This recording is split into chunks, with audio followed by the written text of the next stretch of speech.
Tienes claro cuál es el objetivo de tu investigación y has diseñado tu metodología. Sin embargo, llega el momento de la medición de tus variables.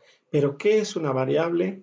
¿Cómo se define operacionalmente una y cómo se llega a construir un instrumento de medición a partir de estas variables? Todas estas dudas trataremos de resolverla en este video. Soy Juan Carlos Barrientos y te invito a continuar en este ciclo de videotutoriales.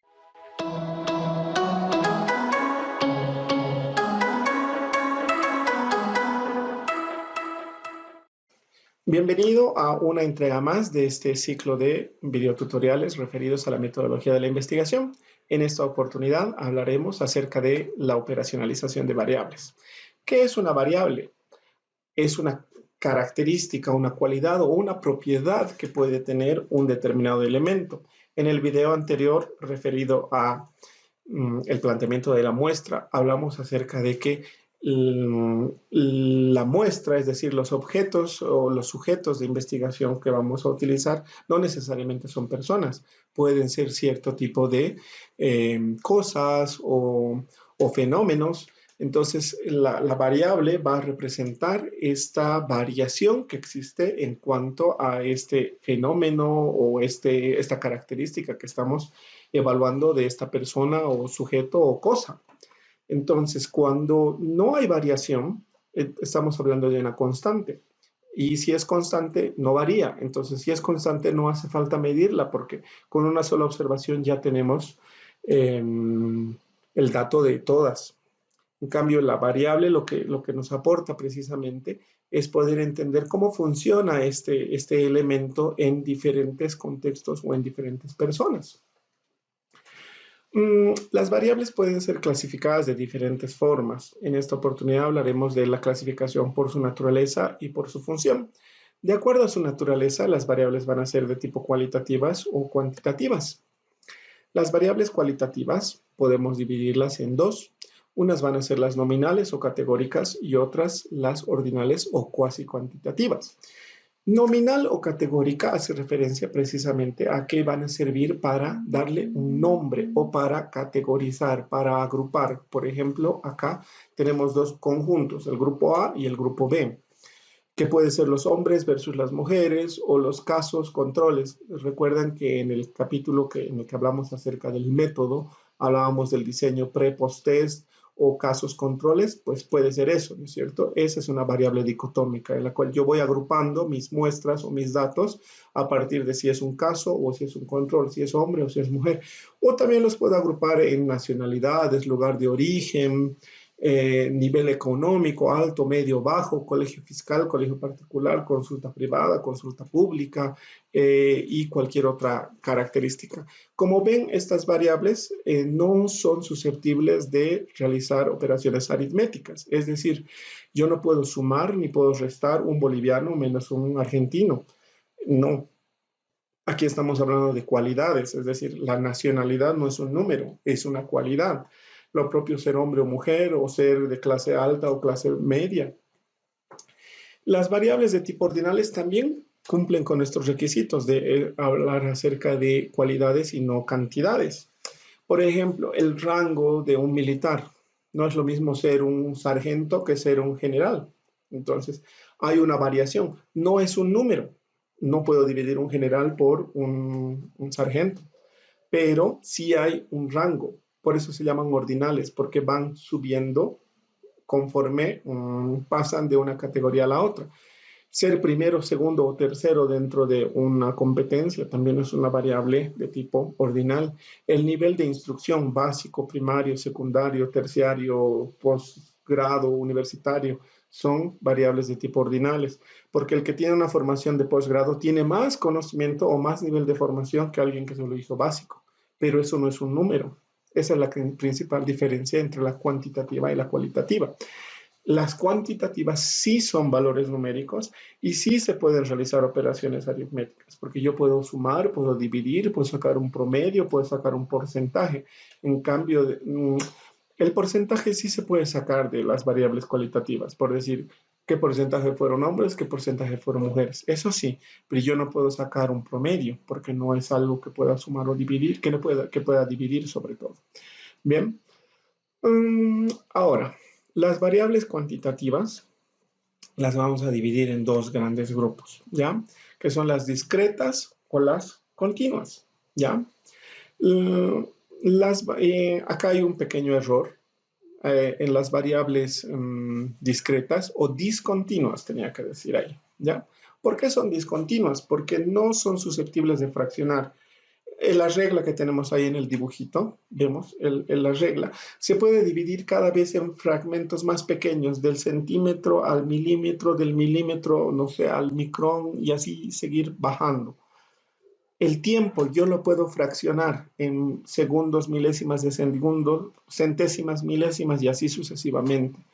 El peso, el tiempo, la distancia, todas las magnitudes se pueden fraccionar. En cambio, las variables discretas, como por ejemplo cantidad de personas, cantidad de autos, número de hijos, qué sé yo, número de consultas a la que asiste el paciente, número de productos que compra el cliente, son variables de tipo discretas, porque no se pueden dividir.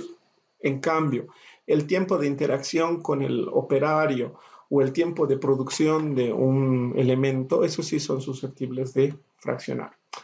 En la práctica, los programas estadísticos casi siempre suelen dividir a las variables en cuantitativas y cualitativas. No hacen tanta esa distinción entre si es continuo o discontinuo, o si es nominal o categórica, aunque programas como el SPS sí te hacen la distinción entre variable nominal, variable ordinal y variable cuantitativa, pero otros programas no lo hacen. Pero sí es importante tener en mente eso. Como que, por ejemplo, cuando sacan una estadística y dice, en promedio las mujeres tienen 1,5 hijos. O sea, nadie tiene un hijo y medio. O tiene uno o tiene dos, no uno y medio. Ahí sería un manejo equivocado, digamos, de la estadística, pero se suele hacer. Se suele hacer. Bien. De acuerdo a su rol, las variables pueden ser independientes o dependientes. La independiente es la que crea el efecto sobre la dependiente, ¿no es cierto? Entonces, por decirles, si yo le doy un incentivo al comprador, por ejemplo, que por cada compra de un producto yo le doy un cupón que le da un descuento para la siguiente compra, lo más probable es que el comprador, el cliente, vuelva. Entonces, ahí yo he aumentado una variable independiente que sería el cupón, que creo que va a generar un efecto sobre mi dependiente. Entonces, esa sería la relación dependiente-independiente. Pero a veces suelen haber variables intervinientes, como que, por ejemplo, resulta que el cupón que yo le doy solo puede ser utilizado 15 días después de la compra. O tal vez no. Tal vez el cupón solo puede ser utilizado dentro de las 48 horas. A ver, por decir, eh, cada vez que compra un shampoo de cualquier marca, yo le doy un cupón para comprar otro shampoo, pero debe utilizarlo dentro de las 48 horas siguientes. ¿Ustedes creen que ese cupón sería realmente estimulante para que la persona vuelva? Yo creo que no. ¿Por qué? Porque si ya compraste el champú, en 2 días no vas a volver a comprar un champú porque no te lo vas a acabar. Diferente fuera que ese cupón tú lo puedas regalar a otra persona y claro, otro familiar que no tiene el champú vaya y lo compre con descuento. Pero si ese cupón está asociado a tu número de cliente, entonces no lo puedes transferir. Entonces, si no lo puedes transferir, la persona dice, ah, este cupón no me sirve y lo bota porque ya acaba de comprar el champú y no lo va a volver a comprar hasta fin de mes, por ejemplo. Entonces, esa variable interviniente puede estar afectando mi campaña para consolidación de mi marca o para fidelización de mi marca. Por ejemplo, en el área de salud, yo estoy implementando una estrategia de tratamiento, ¿no es cierto? Entonces, yo pongo mi variable independiente que va a ser mi tratamiento. Pero yo no he tomado en cuenta que la variable interviniente puede ser la motivación del paciente para el tratamiento y que haga adherencia. Entonces, si yo no tomo en cuenta la variable adherencia al tratamiento, probablemente los resultados post-tratamiento sean negativos, pero no porque mi técnica haya sido mala, sino porque yo no he trabajado la adherencia terapéutica. Entonces, ven, existen variables que pueden mediar en la relación entre la causa y el efecto. Por eso son intervinientes o son mediadoras del efecto. Entonces, ¿Cómo controlo yo una variable interviniente? En salud pública se habla mucho de variables de confusión o variables extrañas. Son estas variables que pueden afectar mi resultado.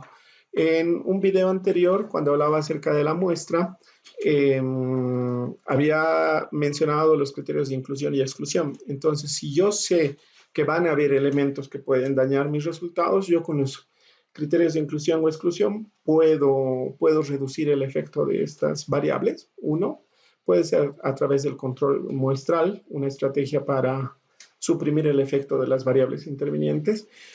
Y otra estrategia puede ser la inclusión de esta variable dentro de mi modelo de investigación. En lugar de, por ejemplo, si estoy queriendo validar mi esquema de tratamiento, ¿no es cierto? Yo sé que la motivación va a interferir, entonces en lugar de excluirla, yo tal vez puedo incluirla dentro de mi estudio. Puedo tener dos grupos, un grupo de pacientes motivados a la terapia y otro grupo de pacientes no motivados a la terapia. Y a los dos grupos aplicarles igualmente la terapia y luego ver los resultados.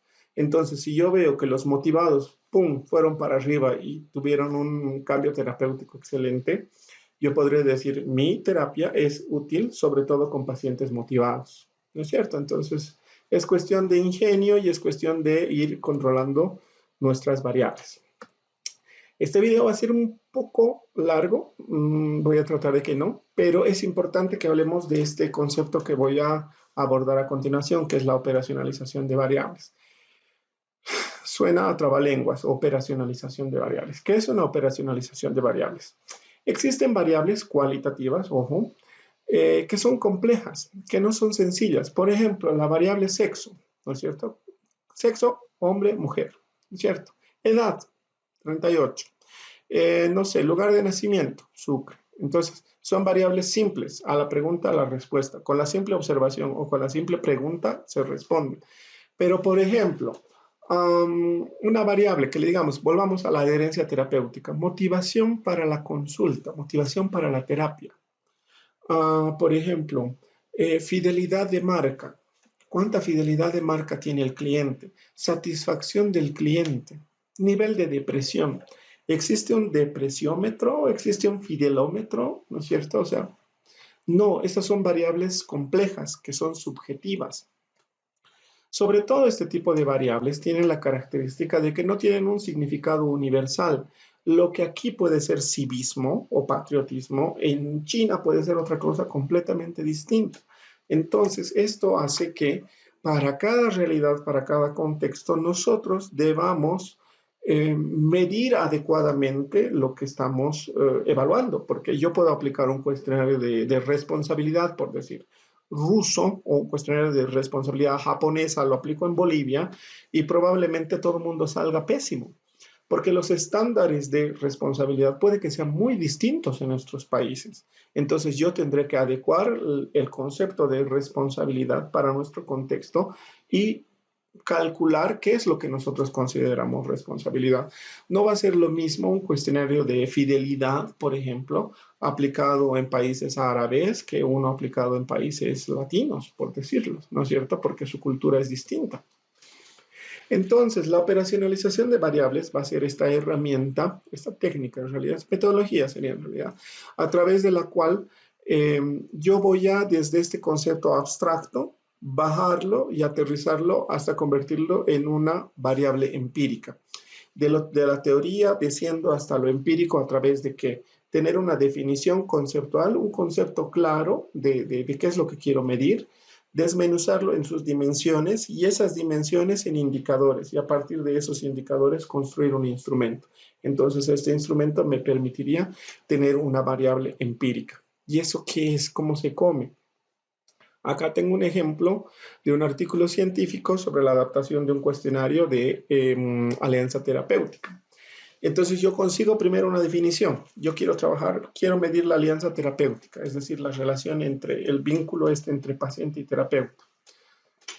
Entonces yo me consigo a un referente mundial que es Bourdin y que aquí tengo la definición de él. Dice, en 1979, Bourdin realiza la definición y nos dice que la alianza terapéutica tiene tres componentes.